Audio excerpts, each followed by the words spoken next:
My name is Jody Lane. I am 32 years old. I had just driven 4 hours straight from the Fort Drum base back home, still wearing my road-dusty fatigues, thinking I would be greeted with warm hugs and a hot dinner after months of separation. But instead, I walked into a brutal ambush right at my family's dining table. The air turned freezing cold when Susan, my mother-in-law, raised her glass of wine and looked at me with pure contempt. She did not beat around the bush. She stated bluntly, "I have convinced your husband to divorce you and marry Margaret, your own sister. Because realistically speaking, your sister is better, has more class, and deserves to be Logan's wife more than you do." I looked at my husband. He did not even dare to lift his face, while my sister was stroking the diamond ring on his hand. They thought they could throw me out on the street like an expired item. But they were wrong. They forgot that I am a soldier, and I never accept defeat. Let me know where you are listening from, and please hit subscribe right now if you want to witness how I make them regret every single word they said today. I pulled my old, reliable pickup truck into the driveway, the tires crunching loudly against the pristine gravel. It stuck out like a sore thumb, parked right next to a fleet of polished Mercedes and BMW sedans lining the front of the Hartwell estate. This was the monthly Sunday dinner, a mandatory ritual for the Philadelphia Main Line elite, a circle my husband's family had belonged to for generations. I smoothed out the creases on my Class A uniform, trying to look as presentable as possible. I had driven 4 hours from Fort Drum without a single stop, fueled only by bad coffee and the desperate need to see my husband. But the moment the butler opened the heavy oak door, I felt the temperature drop. There was no one there to greet me. No welcome home, no warm embrace. Susan, my mother-in-law, was standing in the center of the grand living room, swirling a glass of Chateau Margaux. She looked me up and down, her eyes lingering on my uniform with the same expression one might use when looking at a bag of trash left on the curb. "Oh, Jody," she drawled, her voice dripping with that polite, upper-crust sarcasm that cuts deeper than a knife. "You still haven't changed out of those laborer's clothes? Margaret is wearing the latest piece from the Dior collection, you know." I swallowed the lump in my throat and followed her into the dining room. We took our seats at the long mahogany table. Logan, my husband, sat directly across from me. I tried to catch his eye, to smile, to connect, but he was fascinated by his bowl of lobster bisque. He refused to look up. Sitting right next to him was Margaret, my own flesh and blood, my little sister. She looked radiant, I had to admit, her hair perfectly coiffed, her skin glowing. But then I saw her hand. She placed it deliberately, possessively, on my husband's forearm. The silence in the room was suffocating. The only sound was the sharp, dry clinking of silver cutlery against bone china. It sounded like skeletal fingers tapping. Then Susan tapped her spoon against her wine glass.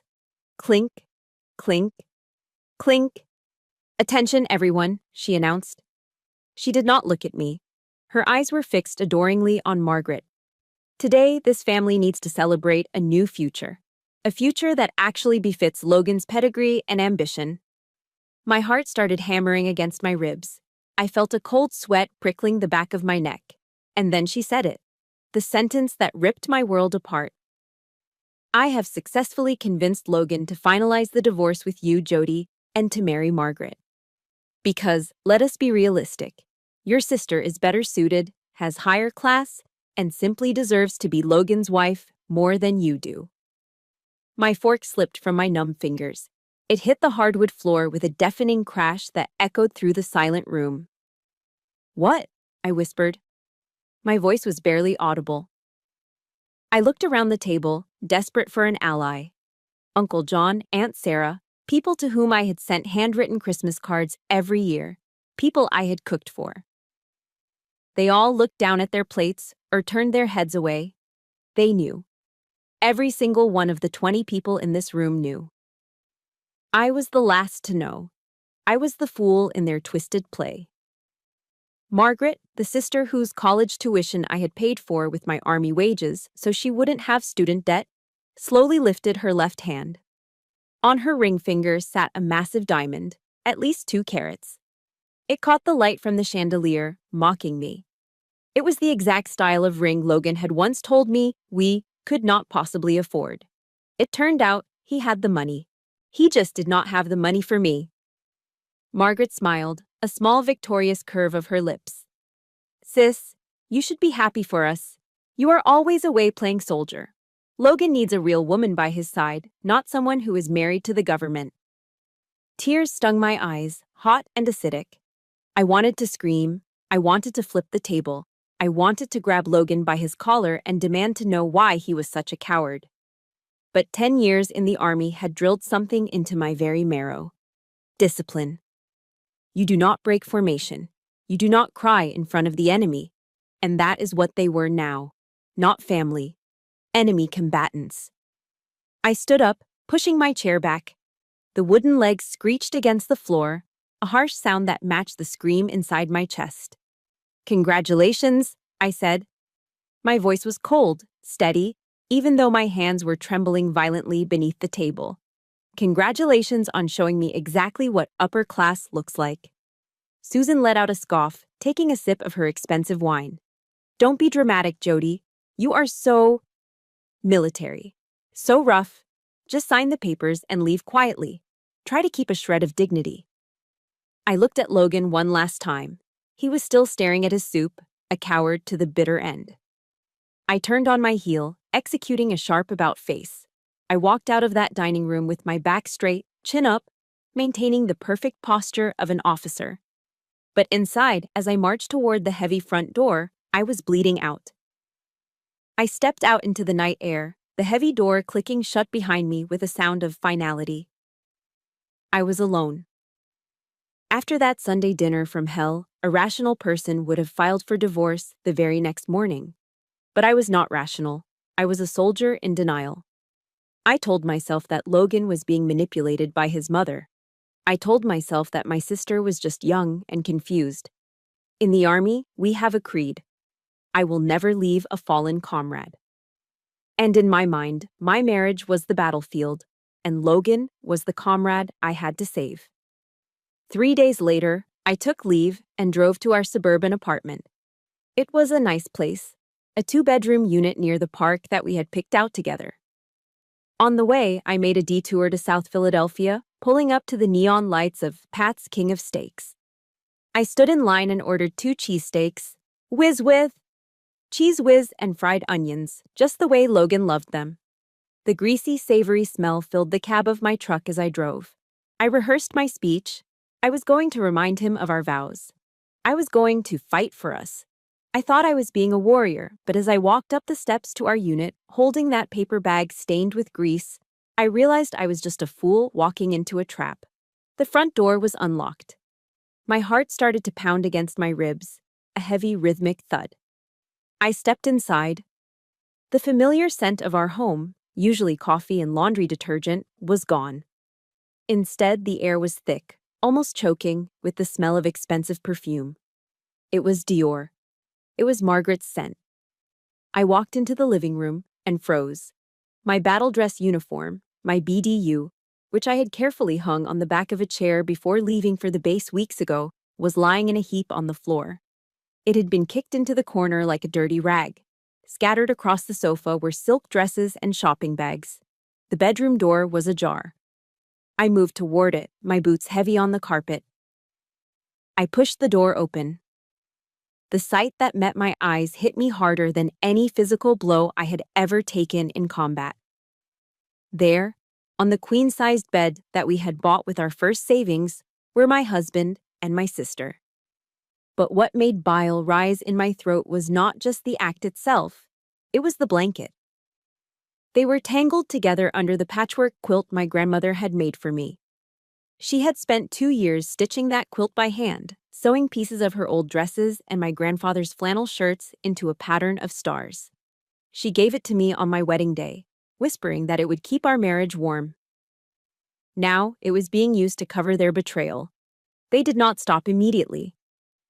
Margaret looked up, her hair messy, her lipstick smeared.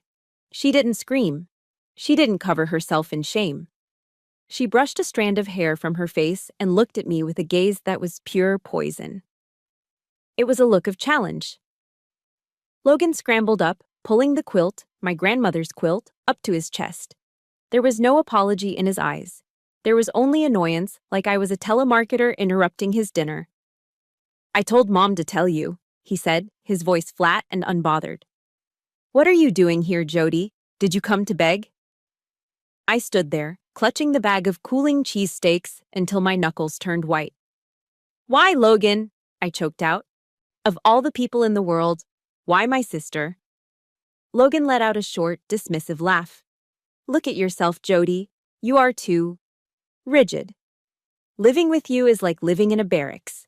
I need a woman who is soft, who knows how to host parties, who helps me network with the business crowd. Margaret makes me feel like a man. You just make me feel inferior." I know I'm not the only one who has felt this sting. If you have ever given your all to someone only to be told you were too much or not enough, please hit the like button right now. And in the comments, just write "I know" so I can see I'm not alone in this. Before I could respond, a shadow moved in the doorway behind me. It was Susan. She had been in the living room the whole time, silently directing this stage play. "The lawyers have finished the paperwork," she said, her voice crisp. "The deed to this apartment is in Logan's name. I know you paid 70% of the mortgage, dear, but legally, it is his. You need to pack your personal effects and leave tonight. Do not make a scene. The neighbors are watching." Something inside me snapped. But it wasn't a violent snap. It was the sound of a heavy chain breaking, setting me free. I did not cry. My tears had dried up in the dining room 3 days ago. I dropped the bag of cheesesteaks on the floor. "Fine," I said. I grabbed my duffel bag. I went to the closet and took only what I could carry: my uniforms, my medals, and a few photos of my grandmother. I whistled for Buster, my old golden retriever, who was cowering under the desk, sensing the tension. Before I left, I walked over to the vanity where Margaret was now sitting, calmly reapplying her lipstick in the mirror. I took a yellow sticky note from my pocket and a Sharpie. I wrote 3 words. I stuck the note right in the center of the mirror, blocking her reflection. "Watch me." I grabbed Buster's leash and walked out. I didn't look back at the bed. I didn't look at the quilt. I slammed the front door so hard the walls shook. That sound wasn't an ending. It was the starting gun for the rest of my life. I drove for 28 hours straight, heading west on the interstate until the flatlands of the Midwest gave way to the jagged, snow-capped peaks of the Rocky Mountains. I chose Denver for a reason. To most people, the mountains look like a vacation destination, but to me, they looked like Afghanistan.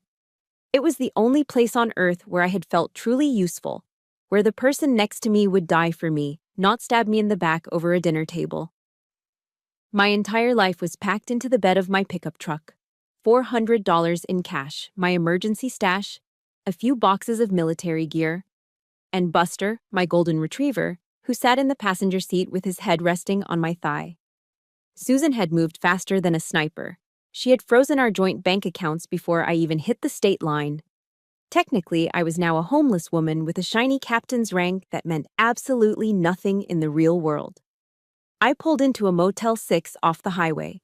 It was the kind of place where the neon sign flickered ominously and the smell of stale cigarette smoke was embedded into the wood paneling. But it was cheap. I paid for a week up front, leaving me with barely enough to buy gas and food. That night, as the semi-trucks roared past on the highway, shaking the thin walls, I hugged Buster and tried not to think about the down comforter I used to sleep under. 34 days passed. They blurred into a gray haze of rejection and biting cold. My separation pay and VA benefits were delayed in the bureaucratic machinery of the government. I had sent out 50 resumes. I'd walked into office buildings with my shoes polished and my back straight. The result was a perfect, round 0. The civilian world was not what I expected. They put "Support Our Troops" stickers on their bumpers, but they did not want to hire us. I landed an interview for a human resources manager position at a mid-sized tech firm. The hiring manager was a man with soft hands and a condescending smile. He glanced at my military record, then looked at me with a wrinkled nose. "Ms. Lane," he said, tapping his pen on the desk, "you have command experience, which is Nice, but honestly, you seem a little too intense. My employees need nurturing, not orders. You might scare them. We are looking for someone a bit more normal, someone softer. Normal. That word cut me deeper than shrapnel. I was intense because I had to be. I was hard because I had spent a decade making sure people like him could sit in their heated offices and judge me without fear of being blown up.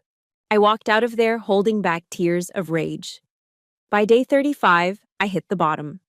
I had run out of the mini propane canisters I used to boil water. The Denver winter had set in, and the temperature inside my truck, where I spent my days to save motel electricity, was freezing. My dinner that night was a packet of ramen noodles.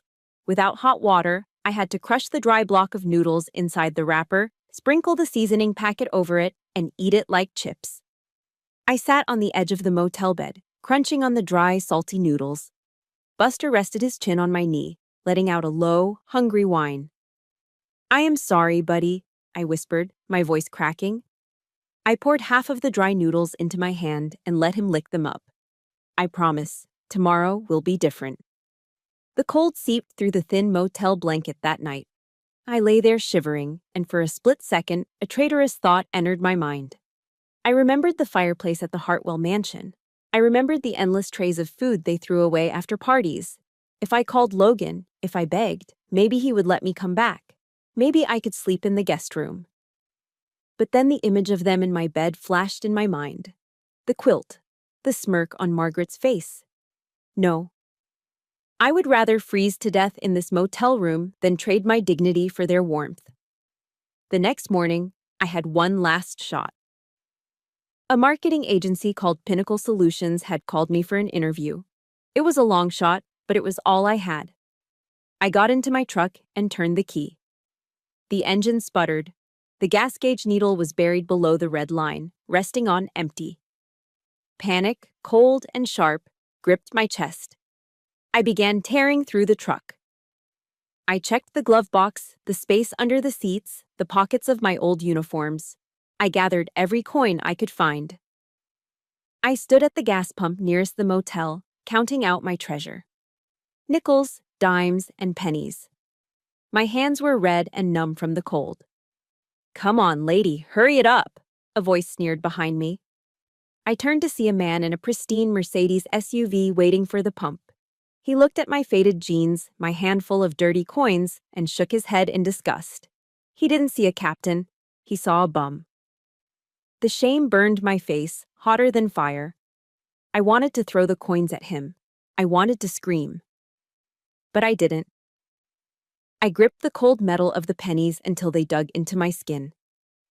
I looked up at the gray, unforgiving sky. I needed something, not money, not food. I needed strength. The words of Psalm 144, verse 1, came to my lips. It was the verse we used to whisper before patrols. "Blessed be the Lord my rock, who trains my hands for war, my fingers for battle." This was my new war. The enemy wasn't insurgents. It was hunger. It was pride. It was the world that wanted me to fail. "I will not break," I whispered to the gray sky. I walked into the station and prepaid exactly $3.45. It put just enough gas in the tank to get me to the interview. It was a one-way trip. I didn't have enough gas to get back to the motel. If I didn't get this job, I was stranded.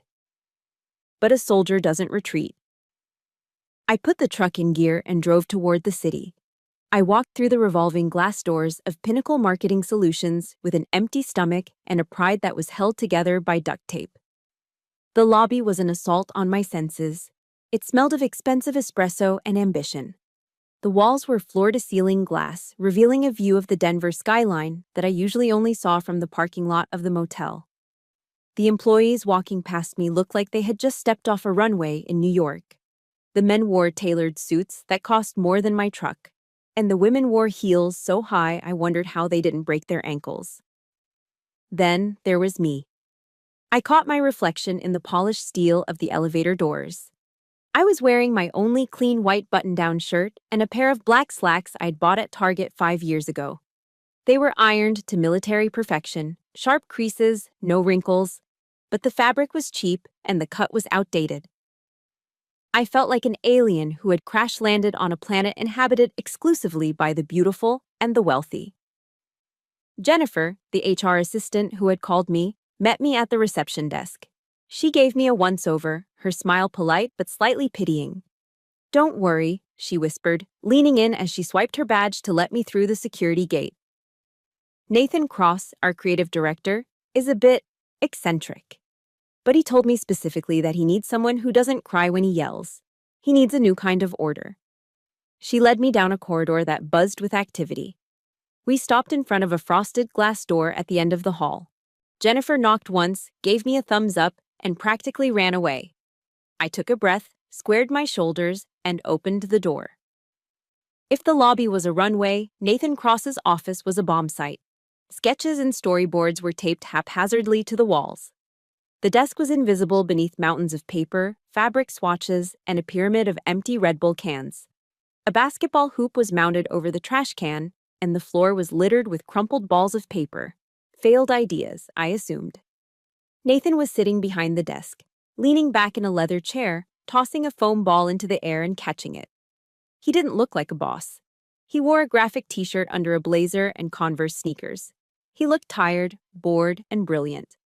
He caught the ball, stopped, and looked at me. His eyes scanned my resume on his desk, then flicked up to my face. "Pa'o," he said.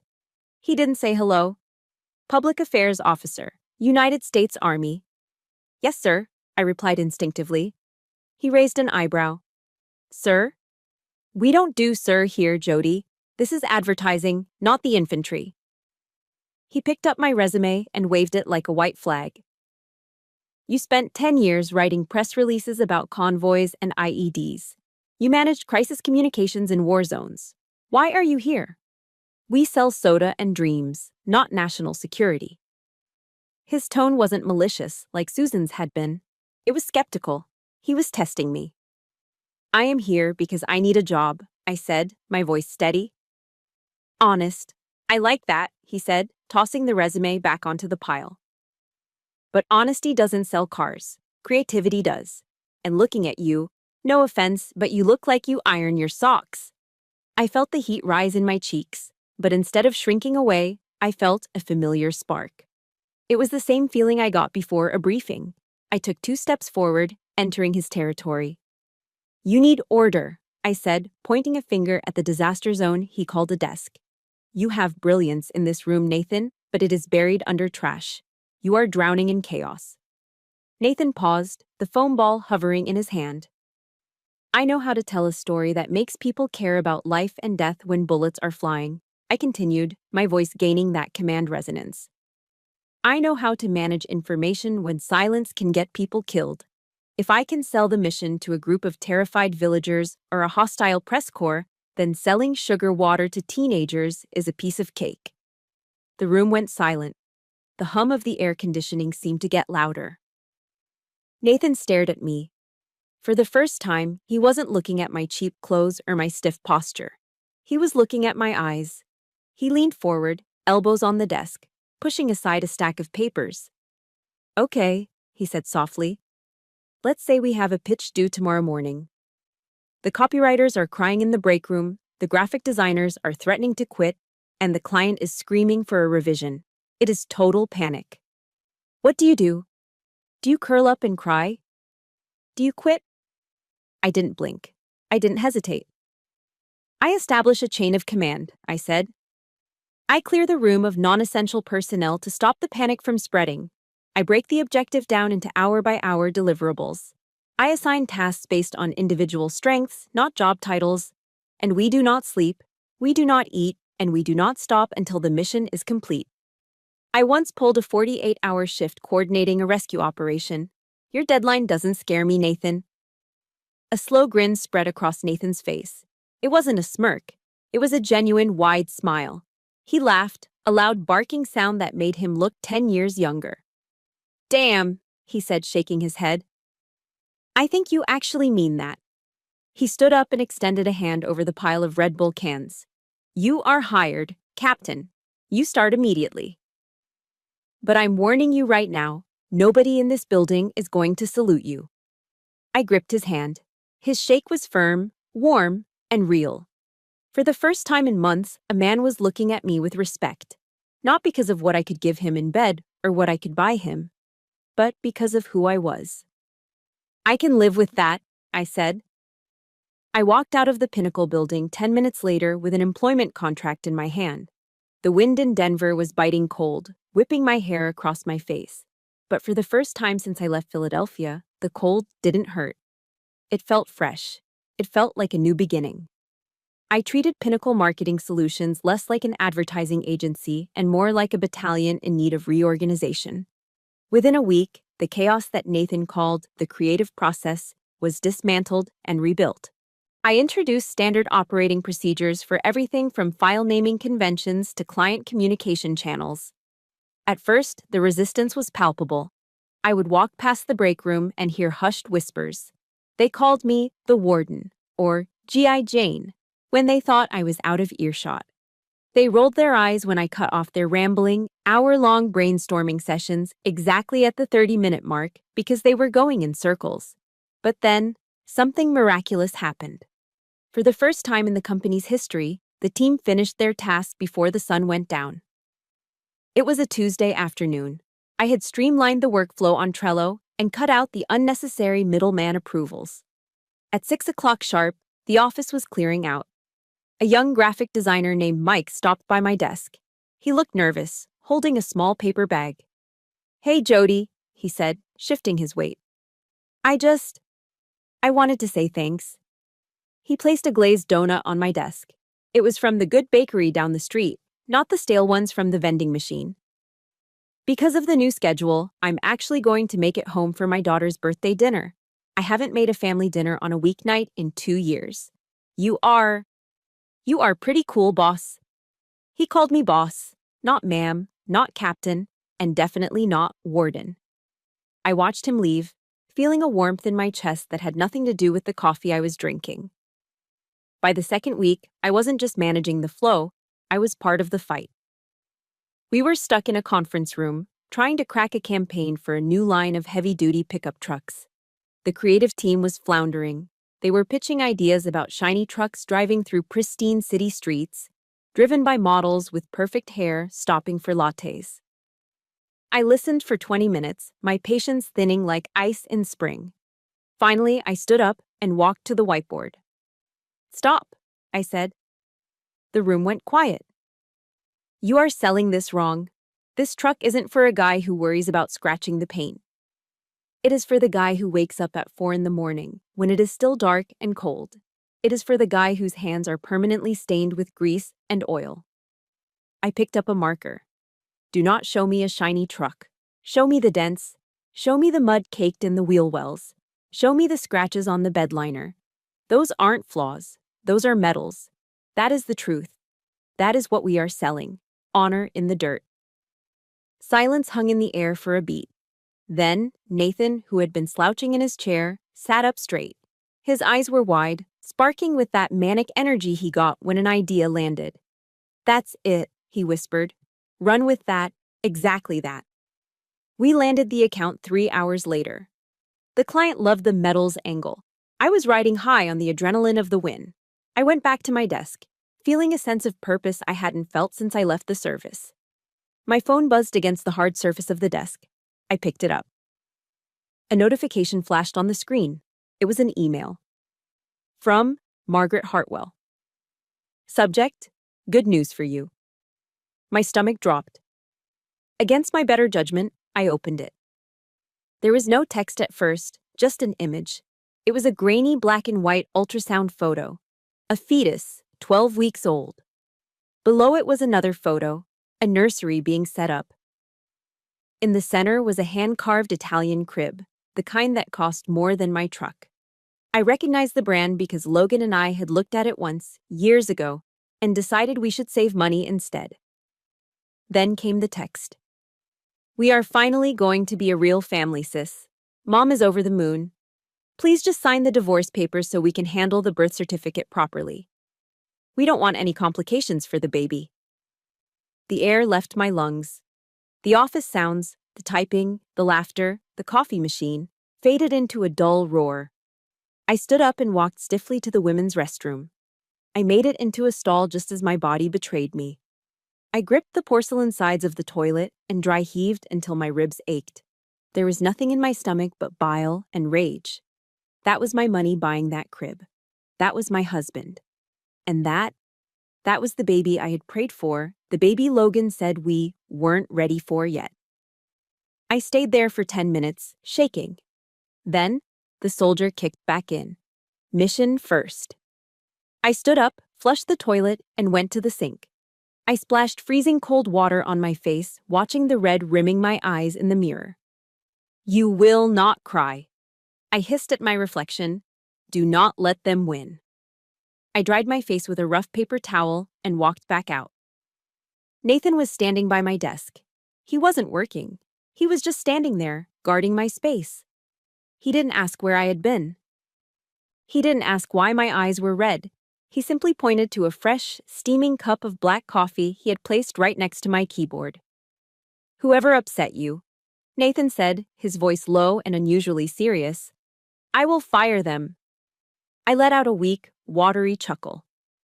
They don't work here, Nathan. He shrugged, leaning against the partition, his eyes locking onto mine with an intensity that surprised me. Well then, he said, maybe I will just buy their company one day, and then I will fire them. He meant it as a joke. A ridiculous, impossible joke to make me smile. But as I wrapped my cold hands around the hot coffee cup, his words didn't fade away. They echoed. Buy their company. I looked at the screen where the ultrasound photo was still open. I looked at Nathan. And for the first time, I didn't see an end. I saw a target. The most defining moment of my career did not happen on a battlefield in Kandahar. It happened in a glass-walled conference room in Denver, exactly 30 minutes before the biggest meeting of the year. We were prepping for Morrison Industries.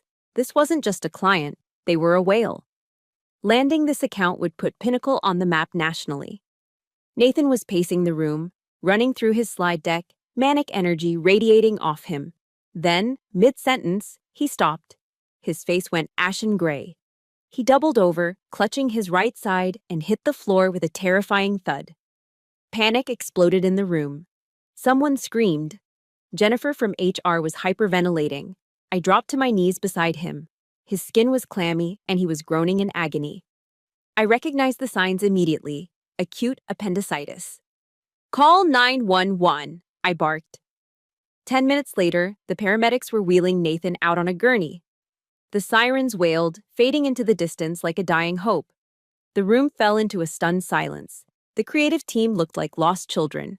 Mike, the graphic designer, slumped into a chair, head in his hands. That's it, he muttered. We have to cancel. We are dead in the water without Nathan. Morrison is going to eat us alive. I looked at the clock on the wall. 20 minutes until arrival. I looked at the terrified faces around me. And then I thought of Susan. I thought of Logan. I thought of every person who had told me I was too rigid, too hard, too much. If I canceled this meeting, I was proving them right. I would be the failure they expected me to be. I walked over to the coat rack and grabbed my navy blue blazer. I slipped it on, buttoning it up. It wasn't just a jacket. In that moment, it was armor. I smoothed the lapels, checked my reflection in the darkened monitor, and turned to the team. Listen to me, I said, my voice cutting through the panic. We are not canceling. We are not retreating. We know this pitch. We know the strategy. Everyone, take your stations. We are going to fight. Right on cue, the double doors swung open. Mr. Morrison walked in. He was a mountain of a man in a $3,000 suit, flanked by 3 assistants who looked terrified of him. He had silver hair, a deep tan, and the kind of arrogance that only comes from decades of unchecked power. He reminded me instantly of the men at the country clubs in Philadelphia, men like my father-in-law. He stopped at the head of the table, not bothering to sit. He scanned the room, frowning. Where is Nathan? He demanded. His voice was a low rumble. I don't have time to waste with the B team. His eyes swept over Mike, over Jennifer, and then landed on me. He looked me up and down, dismissing me in a single glance. To him, I wasn't a director. I wasn't a captain. I was furniture. "You there," he said, pointing a thick finger at me. "While we wait for the actual leadership to show up, be a sweetheart and go get me a cup of coffee. Black, light on the sugar." The room froze. I could feel the blood rushing to my face, hot and stinging. It was the dining table all over again. It was Susan handing me her coat like I was the maid. It was the world telling me to know my place. But the Jody who had walked out of that dining room crying was gone. The woman standing here had survived winter in a truck. She had built a team from chaos. I didn't move an inch. I locked my knees and stood at attention, my posture rigid steel. "Mr. Morrison," I said. I used my command voice. It is a tone you learn in officer training, deep, resonant, projecting from the diaphragm, designed to be heard over the roar of helicopter blades. It is not a yell, it is a force of nature. "Nathan is in emergency surgery. My name is Jody Lane. I am the director of operations, and I am leading this pitch." Morrison blinked, taken aback. He opened his mouth to interrupt, but I didn't let him. "You have two choices right now," I continued, stepping closer to him, invading his command space.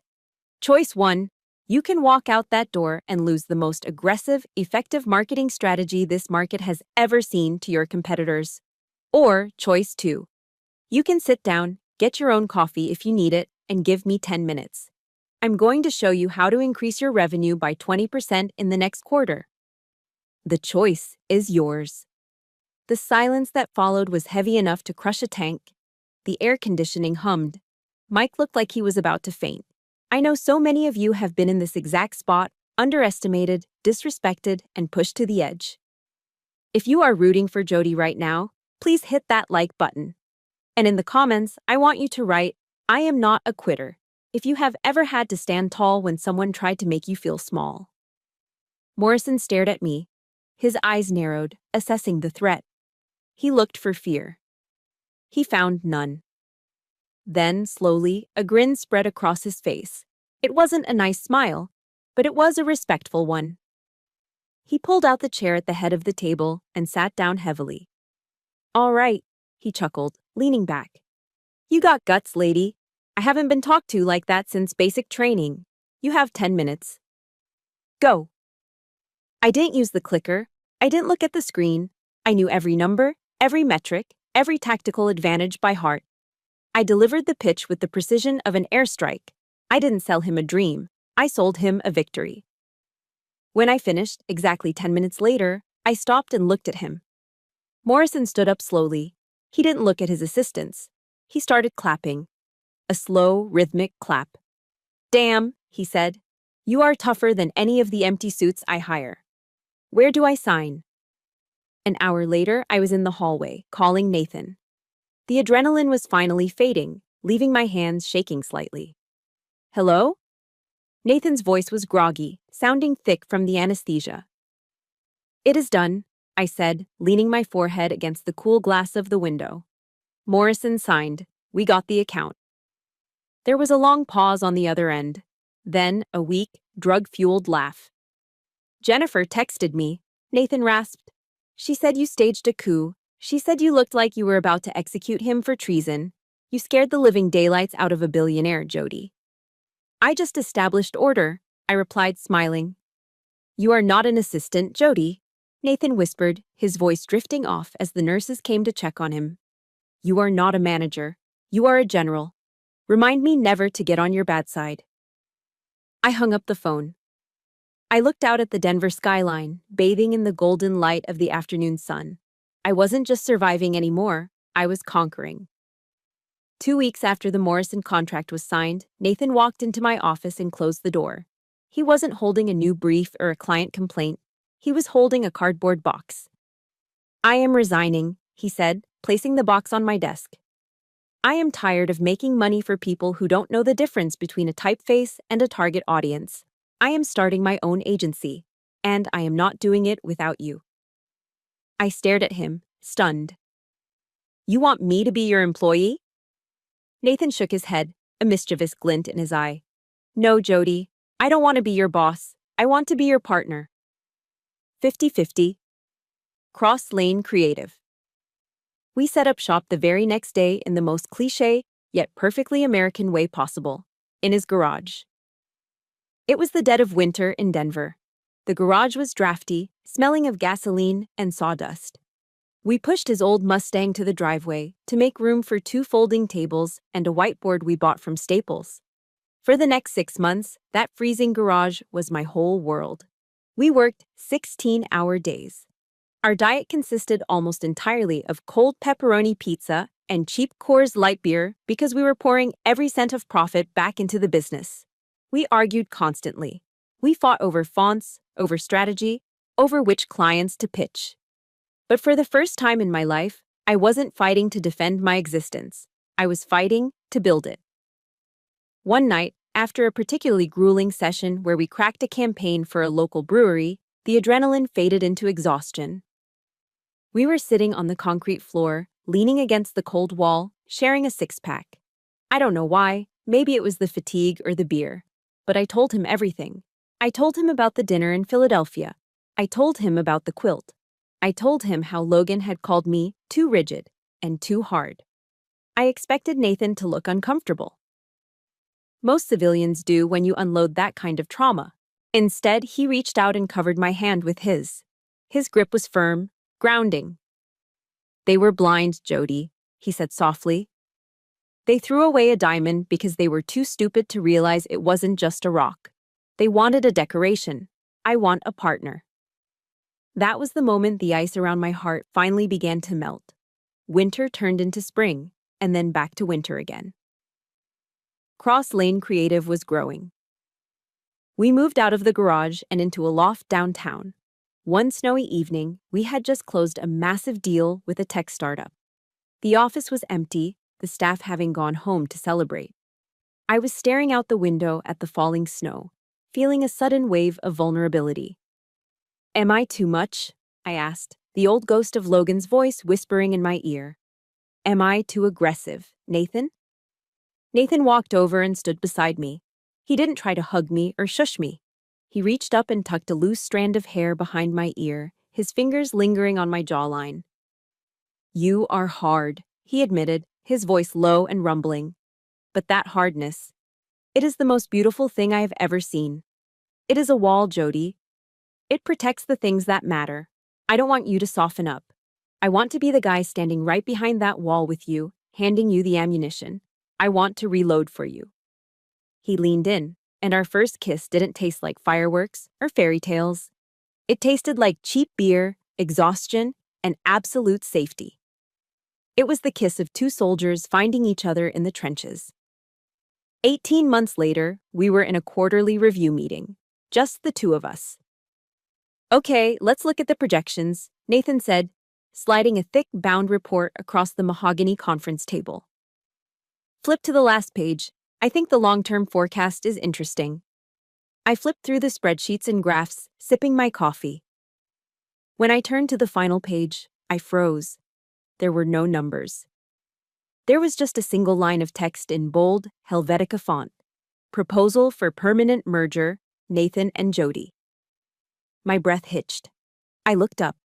Nathan was no longer in his chair. He was down on one knee on the office carpet. He wasn't holding a velvet box. He was holding a simple, platinum band that looked strong enough to survive a war. "I don't want a trophy wife," Nathan said, his eyes locking onto mine with that intense focus I loved. "And I know you don't need a savior, but I need a teammate for life, Captain. I need someone to watch my 6. Do you accept this mission?" Tears spilled over my cheeks, hot and fast. I laughed, a sound that bubbled up from the deepest part of my soul. "Roger that," I choked out. "Mission accepted." We got married 3 weeks later at the courthouse. No 200 guest list. No lobster bisque. Just our team from the office, Jennifer from HR as my maid of honor, and Buster wearing a bow tie. As we stood on the courthouse steps, Nathan holding my hand and Buster barking at a squirrel, I looked at the small group of people cheering for us. They were misfits, creatives, and workaholics. None of them shared my DNA. But looking at them, I realized the truth that Susan and Logan never understood. Family isn't about whose blood runs in your veins. Family are the people who are willing to bleed with you. I squeezed Nathan's hand. I had lost a battle in Philadelphia, but I had won the war. I had my own army now. Time is a funny thing. When you are suffering, a minute feels like a lifetime. But when you are winning, 6 years can go by in the blink of an eye. I stood on the balcony of our penthouse apartment, wrapping my silk robe tighter against the crisp morning air. The view was breathtaking. The jagged snow-capped peaks of the Rocky Mountains stretching out against a sky so blue it looked painted. My life was unrecognizable from the woman who had shivered in a Motel 6 parking lot. Cross Lane Creative had exploded. We had grown so fast that Mediavance, a global media conglomerate, had acquired us in a deal that made headlines in Ad Age. I stayed on as the CEO of the Western region. Nathan was the chief creative officer. We had money, real money, not the leveraged credit card debt my ex-husband used to call wealth. I walked back into the kitchen, the smell of freshly ground espresso filling the air. Nathan was already at the island, reading a thick dossier. He looked up, his expression unreadable. "Morning, General," he said, sliding a cup of coffee toward me. "You might want to sit down for this one. Corporate just sent over the due diligence report for the East Coast expansion." I took a sip of the espresso, leaning against the marble counter. "Is it the Philadelphia acquisition? I thought that was a done deal." "It is," Nathan said, tapping the folder. "We are looking at acquiring Meridian Consulting. They are an old-school firm on the main line. They are bleeding cash, on the verge of Chapter 11 bankruptcy. Their client list is good, but their management is a disaster. Corporate wants us to clean house." Meridian Consulting. The name rang a bell. It was one of those stuffy, old money firms that Logan used to brag about wanting to work with back when he was trying to be a big shot. "So, what is the problem?" I asked, reaching for the file. "Page 42, Nathan said quietly. "The personnel audit. List of underperforming assets recommended for termination." I flipped open the heavy binder. My eyes scanned the rows of data: salaries, performance ratings, tenure. And then, my heart actually skipped a beat. There, near the bottom of the list, were 2 names I hadn't spoken aloud in 6 years. Logan Hartwell, junior consultant. Margaret Hartwell, part-time administrative associate. I stared at the paper, blinking to make sure I wasn't hallucinating. "Logan is a junior consultant," I asked, my voice flat. "He's 40 years old." "Keep reading," Nathan said. I had legal pull their background checks. I turned the page, and the story of their last 6 years unraveled before me like a tragic comedy. It turned out that Logan's boutique firm, the one he started with my money, had imploded less than 2 years after I left.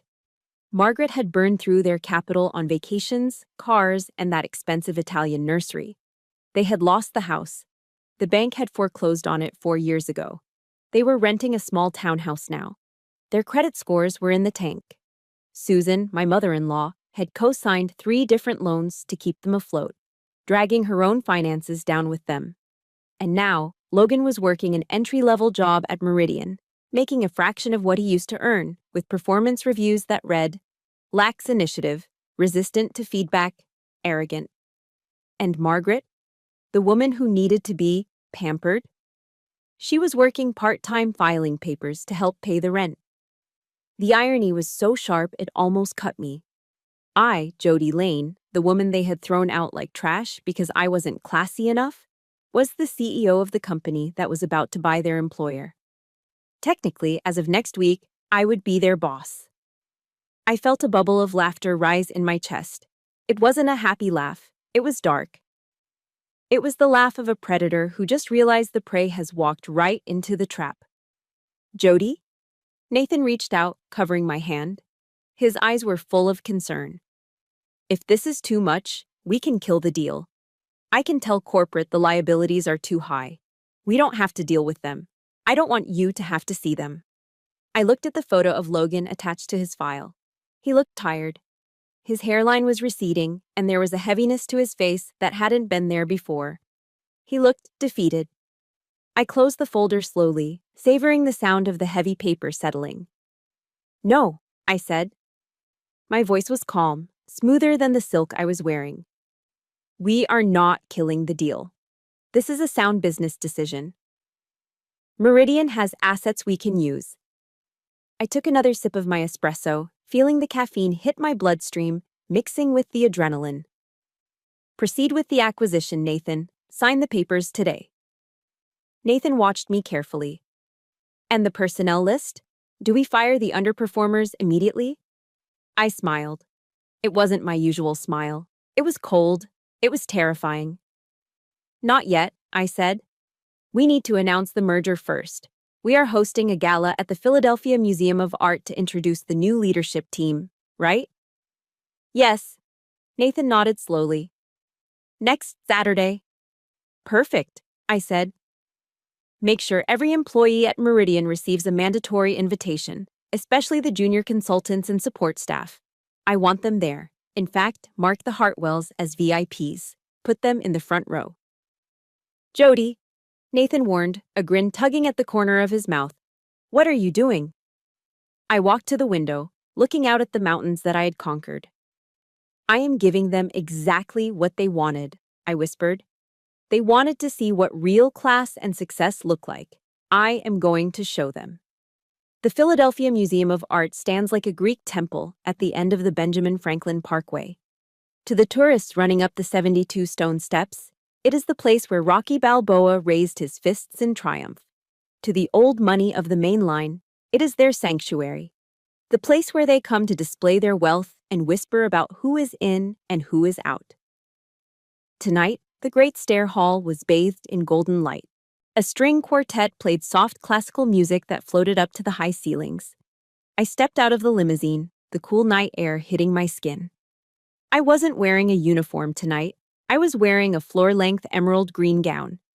It was silk, custom-fitted, and cost more than the entire wedding budget Logan and I had scraped together years ago.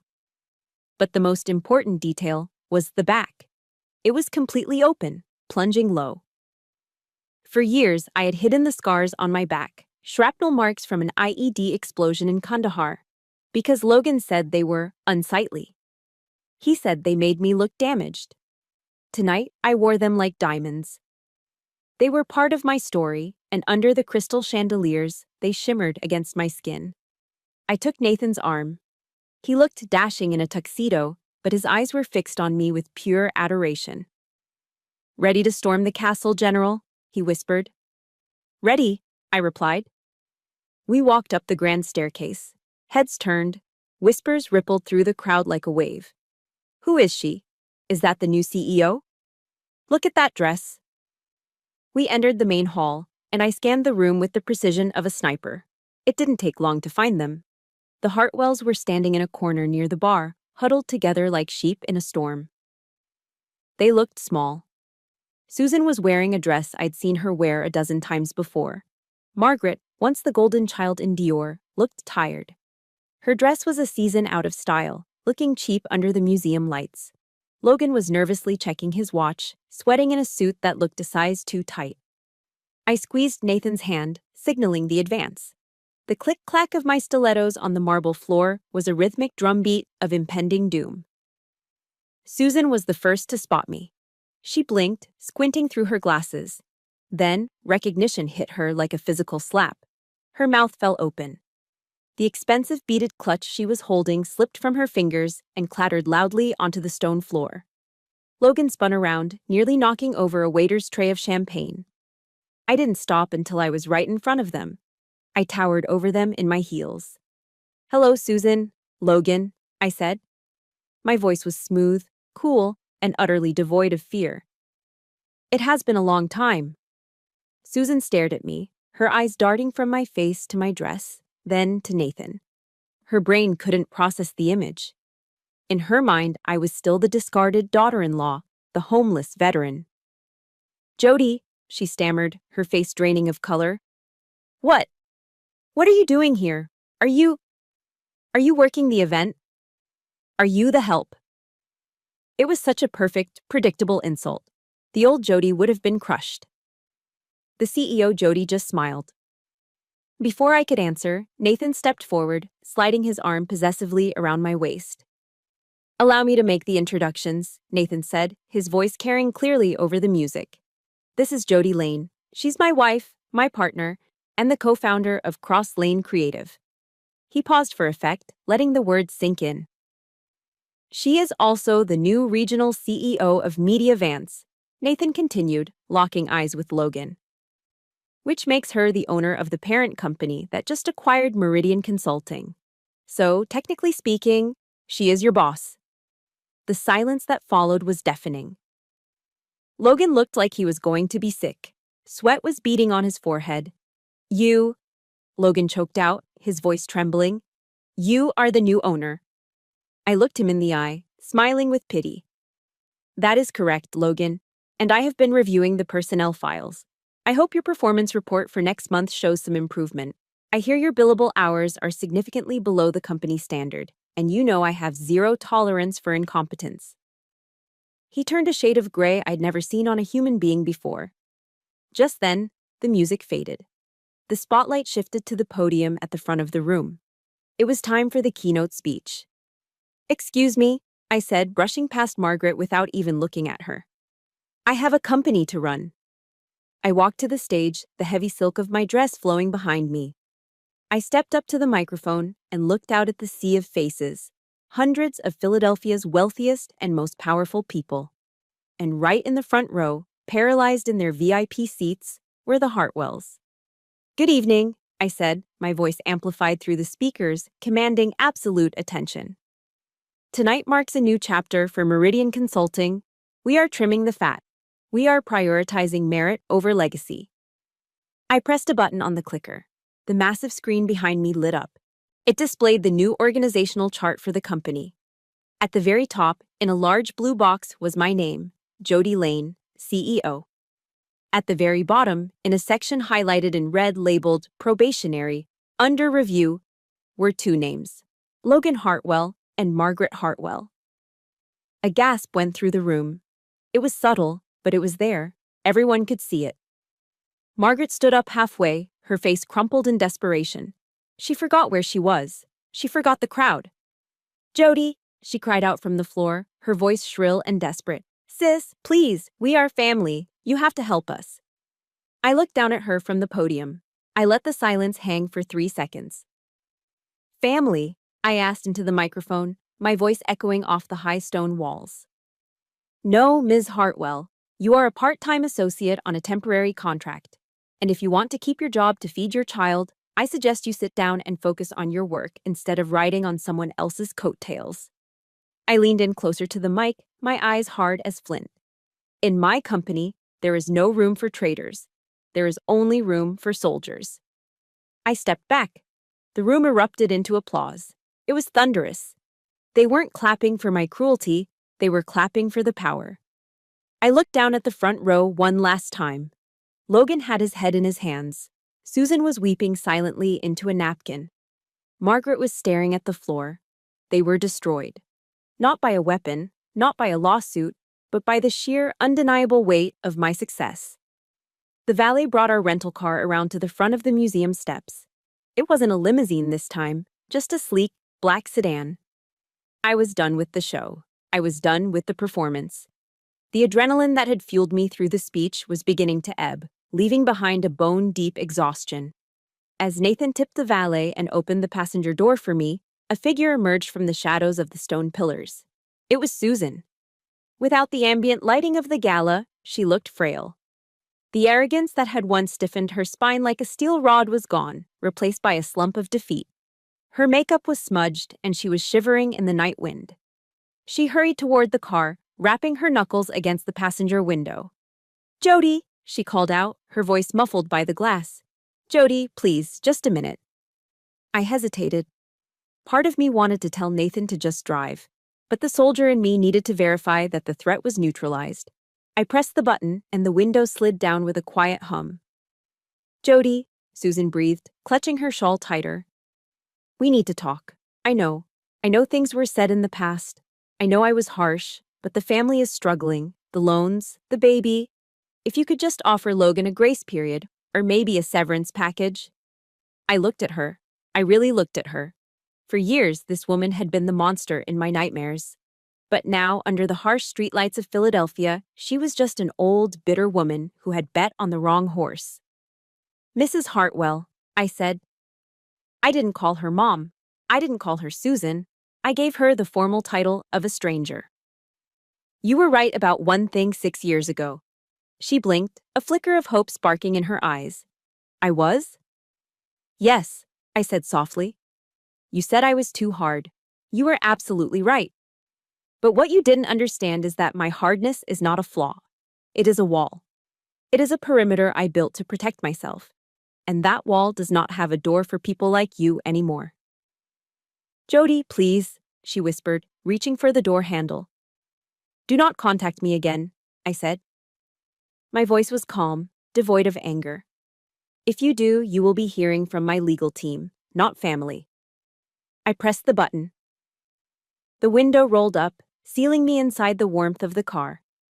I watched her reflection fade in the side mirror as we drove away, a small gray figure left behind in the cold. We drove back to the Ritz-Carlton in silence, but it was a comfortable silence. When we got to our suite, the first thing I did was kick off my shoes. The Christian Louboutin heels, with their famous red bottoms that signaled status and power, clattered into the corner of the room. They were beautiful, but they hurt like hell. I peeled off the emerald gown, leaving it in a heap, and pulled on one of Nathan's oversized hoodies and a pair of sweatpants. Room service is here, Nathan called from the living area. He hadn't ordered champagne. He hadn't ordered caviar or truffles to celebrate our victory. On the low coffee table sat a silver serving tray holding 2 large steaming bowls of pot roast. It was the ultimate American comfort food. Chunks of tender beef that fell apart with a fork, carrots cooked until they were sweet, and a mountain of buttery mashed potatoes drowning in rich brown gravy. We didn't bother with the table. We sat on the plush carpet, leaning back against the sofa, eating with spoons. The warmth of the food spread through my chest, chasing away the last of the museum's chill. It tasted like safety. It tasted like home.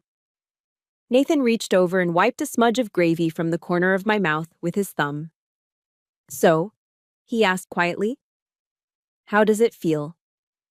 Do you feel vindicated? Do you feel happy about it? I paused, a spoonful of potatoes halfway to my mouth. I thought about Logan's terrified face. I thought about Margaret's desperate plea. I don't feel happy about their suffering, I said, realizing it was the truth. And I don't feel the need to gloat.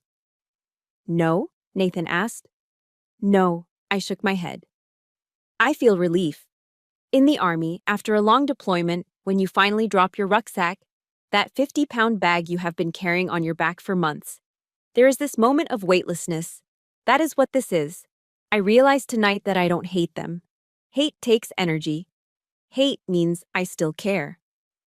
I looked at my husband, my partner. I am just indifferent. They are so small now. Their miserable reality is punishment enough. I don't need to add to it. Nathan smiled and clinked his spoon against mine. To weightlessness, he said. The next morning, I woke up early, before the sun had fully risen. I stepped out onto the hotel balcony. Below me, Philadelphia was waking up. The city that had once been the graveyard of my self-esteem was now just a city. The streets where I had cried in my truck were just concrete and asphalt. They held no power over me anymore. The sun crested over the Delaware River, painting the sky in shades of gold and pink. I looked down at my hand resting on the railing. Next to the diamond engagement ring Nathan had given me, I wore a simple gold band. I took a deep breath of the cool morning air. I am Jody Lane. I am a soldier. I am a CEO. But most importantly, I am a woman who saved herself. If you are listening to this story right now, sitting in your car or your kitchen, feeling like the world is closing in on you, listen to me. Do not let them define you. Do not let them tell you that you are too much or not enough. Do not let the pain break you.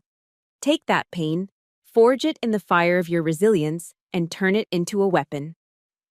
Build your wall. Protect your peace. And one day, you will look back at the people who tried to destroy you, and you won't feel anger. You will just keep driving, and you won't look in the rearview mirror. If there is one lesson I want you to take away from my journey, it is this. You do not owe your loyalty to people who constantly disrespect you, even if they share your last name. We often stay in toxic situations because we are afraid of the unknown, afraid of starting over with nothing. But I learned that starting over is just another word for freedom. True dignity isn't about the title on your business card or the price of your dress. It is about what you refuse to tolerate. You have the power to edit your life story. Do not be afraid to cut out the characters who are holding you back. Your peace is worth more than their approval. Now, I want to hear from you. Have you ever had to walk away from a family member to save your own mental health?